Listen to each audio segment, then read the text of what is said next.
अगर वो डी है तो पर फेशियल कॉस्टिंग जाएगा 700-800 रुपया।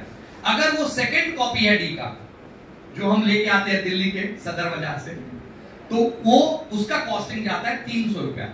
एटवी के प्रोडक्ट में जो सबसे बड़ा बेनिफिट है, आप में से कोई बताना चाहेगा जो नए हैं, पर सीटिंग हमारा कॉस्टिंग क्या आता है? पर फेशियल में हमारा कॉस्टिंग कितना आएगा? आपका फेशियल का कॉस्ट जो है वो 200 रुपए पड़ेगा। यानी आप सोचो, आप ट्रेवल करके सदर जा रहे हो, आप अपना टाइम खराब कर रहे हो, और वो कई बार वो प्रोडक्ट ना जो सेकंड क्वालिटी का होता है उसका कुछ पता नहीं होता है। स्किन के, अगर क्लाइंट के स्किन पे कोई रिएक्शन दे दिया तो आप कुछ बोल नहीं सकोगे। यहाँ पे उससे भी 50% कॉस्ट पे आपको प्रोडक्ट मिलेगा। नेक्स्ट देखिए, आप अप्लाई कर रही है मैम डीप क्लींजर, आप ऑब्जर्व कीजिएगा कि डीप क्लींजर से क्या हो रहा है। अभी व्हाइट व्हाइट दिख रहा है, थोड़े टाइम जब छोड़ेंगे ये एब्जॉर्ब हो जाएगा।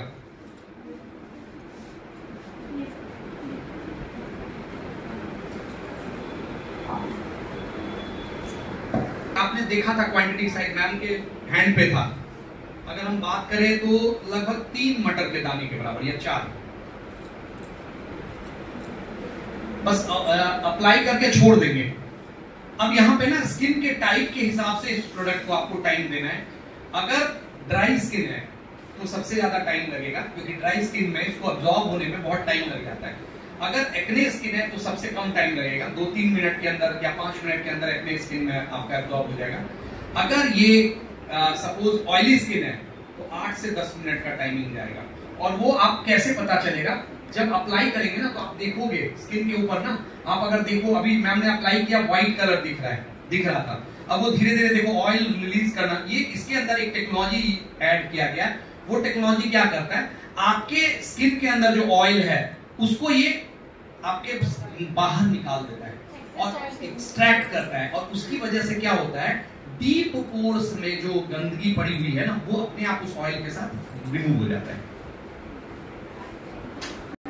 अगर ये प्रोडक्ट डीप जाके ट्रैवल नहीं कर रहा और उसने एक्टिव होकर उसको रिमूवल नहीं होगा तो फिर इसका बेनिफिट नहीं होगा। इसीलिए आपको थोड़ा सा ये प्रोडक्ट अप्लाई करके आप उसको प्रोसेस होने के लिए छोड़ेंगे, क्योंकि बहुत ऐसे प्रोडक्ट होते हैं जो एक्टिवेट बाद में होते हैं, राइट। अप्लाई करने के बाद जब वो स्किन में, स्किन सेल्स, हम सबको पता है हमारी पूरी बॉडी किस चीज़ से बनी हुई है?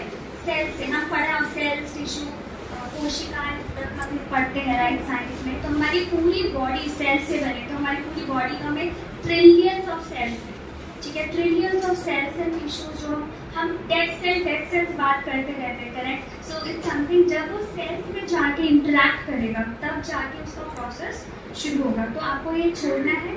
फिर धीरे धीरे आप देख रहे हैं ऑयल फिल्म होनी शुरू हो गई, बट ये ऑयली उतना नहीं है जैसे लोगों को लगता है। अच्छा ये ऑयल है, बहुत ग्रीसी है, ये आप ऑयली स्किन में भी आप यूज़ कर सकते हो। सिर्फ आपको टाइम इंटरवल, जैसे राजेश सर ने बताया, टाइम इंटरवल्स का ध्यान रखना है। अगर ऑयली बहुत ज़्यादा है तो उसमें कम समय के लिए जाएगा, ड्राई स्किन में ज़्यादा समय के लिए जाएगा, ठीक है। इट इज़ कम्प्लीटली डिपेंड कि स्किन का टाइप कैसा है और कंडीशन कैसा है। अप्लाई आपके बहुत अच्छे से करना है, उसको आप छोड़ दीजिएगा।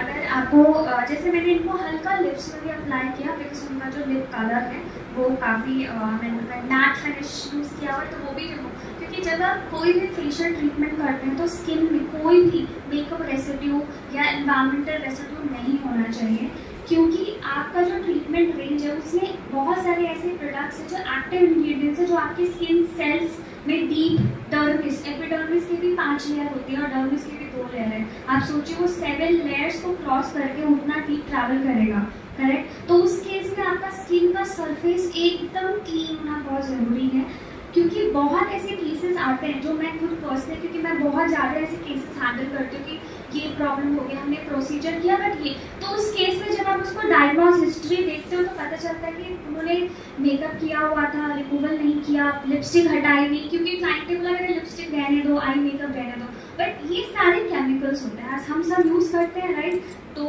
हमारी बॉडी भी केमिकल से बनी हुई है ना। अगर हम बात करें लैक्टिक एसिड, ये एसिड, राइट, ये एंजाइम सब हमारी बॉडी में है, but these are all friendly. But जब हम कॉस्मेटिक की बात करते हैं, ये हमारी स्किन डीप और हमारी हेल्थ के लिए नहीं वो है कि जो आपकी स्किन में वो चला जा रहा है वो बेनिफिट देगा, no. So remove entire makeup, whether it is kajal, base, anything. तो आपको वो डीप क्लीन करना बहुत ज़रूरी है, ताकि जितने भी एक्टिव है आपको उसको पेनिट्रेट करना है, स्किन में ट्रैवल कराना है, और वो धीरे धीरे धीरे उसके बेनिफिट्स आपको मिलेंगे। टिल द टाइम वो सेल्स में जाके अटैच नहीं होंगे प्रोडक्ट, आपको बेनिफिट नहीं मिलेगा, ठीक है। क्योंकि she is my client, right. अगर मैं आपको ट्रीटमेंट दूंगी तो A to C मुझे करना है। तो फर्स्ट स्टेप मैंने स्किन सरफेस क्लीन करना है, फिर मैं फोमिंग क्लेंजर लूँगी। सो दिस ये बैलेंस करेगा, आपके रेसिड्यू क्लीन करेगा, आपके डेड सेल्स को भी हटा रहा है, साथ साथ हाइड्रेशन टाइटनिंग भी देगा। देन उसके बाद मैं नेक्स्ट क्लेंजर यूज़ करूँगी जो फोमिंग है। आप देखेंगे जब आप उसको यूज़ करते हैं वो फोम क्रिएट करेगा, बट फोमिंग मतलब ड्राई नहीं देगा। उसमें कुछ ऐसे एक्टिव कंपाउंड है जो आपकी स्किन में सेल में अटैच होते हैं और वो आपके मॉइस्चर लेवल को रिलीज करना शुरू करेगा। Sorry to interrupt you, ma'am. There is one question. I believe what she said कि deep cleanser जो है उससे पहले face wash करने की नहीं मैंने वो बोला क्योंकि face clean नहीं, वो यही है। ये मेकअप हटाने डीप क्लींजर है, ये मेकअप रिमूवर भी है। डीप क्लींजर जो है वो मेकअप रिमूवर भी है।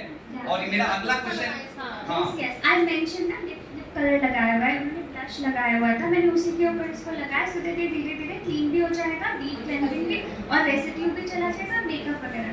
तो फेस वॉश करने की जरूरत नहीं है, सारे स्टेप्स हम डीप क्लींजर जो है ना वो फेस वॉश भी है। और आप दो चीज बताइएगा, देखिए हमारा जो प्रोडक्ट का फेशियल रहेगा इसका रिजल्ट 28 डेज तक रहेगा, बट दो चीज आपको क्लाइंट को बोलना है, एक डीप क्लींजर, फोम क्लींजर और सनस्क्रीन।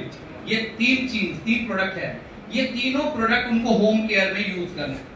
आप अगर वो तीनों प्रोडक्ट ये होम केयर में नहीं ले जा रही है तो आप क्लाइंट को फिर 28 दिन का रिजल्ट नहीं बोल सकते। रीजन क्या है, अभी हमारा प्रोडक्ट क्या करता है, पोर्स को ओपन करेगा, और अगर वो मार्केट का प्रोडक्ट जिसमें पेट्रोकेमिकल से बना रहता है वो प्रोडक्ट अगर वो यूज करेंगे तो मे बी टैनिंग हो सकता है, मे बी स्किन डैमेज हो सकता है, इसकी फिर आप गारंटी नहीं लीजिएगा। क्योंकि रीजन क्या है, हम अपने प्रोडक्ट का मुझे पता है, अगर मान ले उन्होंने कुछ ऐसा प्रोडक्ट यूज कर दिया, वो ऑन बता देना है कि भाई आप डीप क्लींजर, फोम क्लींजर हमारा यूज कीजिए, उसके बाद आपको रिजल्ट दिखेगा। नेक्स्ट यहाँ पे देखिएगा, मैम मसाज कर रही है। मसाज में आपको दो काम करना है। पहला क्या करना है कि मसाज करने के बाद जो इनका जब भी हमारा डीप क्लींजर यूज होगा मसाज के बाद, वहां कभी भी आप रबिंग मत कीजिएगा। आपको मसाज के बाद ना ऑयल जो रिमूव करना है ना, टिश्यू पेपर को बस डैप डैप कर दीजिए। मतलब अगर आपने रब करना स्टार्ट किया, मतलब जैसे टिश्यू पेपर लिया और रब कर दिया, तो वहां पे फिर प्रोबेबिलिटी है कि वो ना आपका रिजल्ट खराब हो जाएगा। मसाज क्यों जरूरी है, क्योंकि जो भी आपने प्रोडक्ट यूज करा और वो स्किन में इंटरेक्शन हुआ है, उससे इमल्सिफिकेशन करने से वो डीप रेसिड्यू बाहर निकलेगा और आप उसको इजीली क्लीन कर सकते हो। तो इसलिए this is not a massage, basically technically हम इसको इमल्सिफिकेशन बोलते हैं कि इमल्सिफिकेशन कीजिए, उससे क्या होगा, प्रोडक्ट प्लस स्किन के साथ इंटरेक्शन अच्छा होगा और वो क्लीनिंग अच्छी से। तो बहुत जेंटल, आप मेरा हाथ देखिए कैसे मैं कर रही, मैं वो मसाज बिल्कुल नहीं करें, it should be very light. आप फिंगर कुशन का यूज करेंगे, हम उसको धीरे धीरे धीरे इमल्सिफिकेशन करते हुए आपका जो भी आपके स्टेप्स है, आपको बहुत लोग फॉरहेड से शुरू करते हैं, बहुत लोग नेक से शुरू करते हैं, so that's completely up to you, but rule ये होता है कि आपका फॉरहेड से शुरू करो या नेक से शुरू करो। सो मेरा जनरली जो प्रैक्टिस है वो नेक से शुरू होते हुए फेस कवर करते हैं, देन उसके बाद नोज, उसके बाद then surrounding eyes, very gentle. तो ये दो फिंगर्स हम यूज करते हैं जनरली उतार सकते, ठीक है। एंड एंड में क्योंकि लिप कलर है तो मैं एंड में वहाँ पे जाऊँगी ताकि वो स्प्रेड ना हो, तो वहाँ एंड में मैं हल्का सर्कुलेशन मोशन करके then I just remove it, जैसे सर ने बताया कि आप टैप करके